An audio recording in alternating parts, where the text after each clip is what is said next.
కేసీఆర్ను చూసి నేనెందుకు తినకూడదు అని చెప్పేసి జగన్కు కుచిత బుద్ధి పుట్టింది.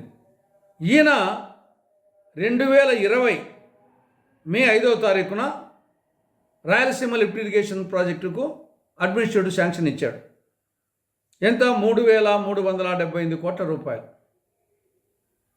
అగైన్ దీనికి కూడా సిడబ్ల్యూసీ క్లియరెన్స్ లేదు, Krishna river management board approval లేదు, అపెక్స్ కౌన్సిల్ అప్రూవల్ లేదు, 11th షెడ్యూల్లో ఈ ప్రాజెక్టు లేదు. అయినప్పటికీ కమిషన్ల కక్కుర్తి కోసం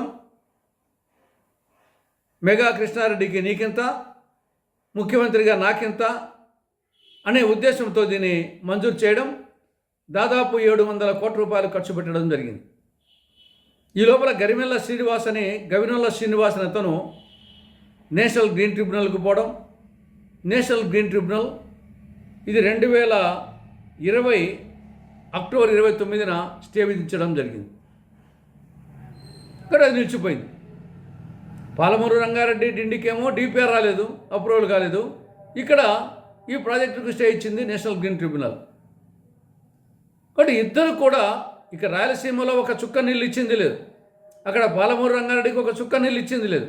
కానీ అక్కడేమో దాదాపు 35,000 కోట్ల రూపాయలు ప్రభుత్వ దినము కృష్ణార్పణమైంది, ఇక్కడ 700 కోట్ల రూపాయలు కృష్ణార్పణమైంది.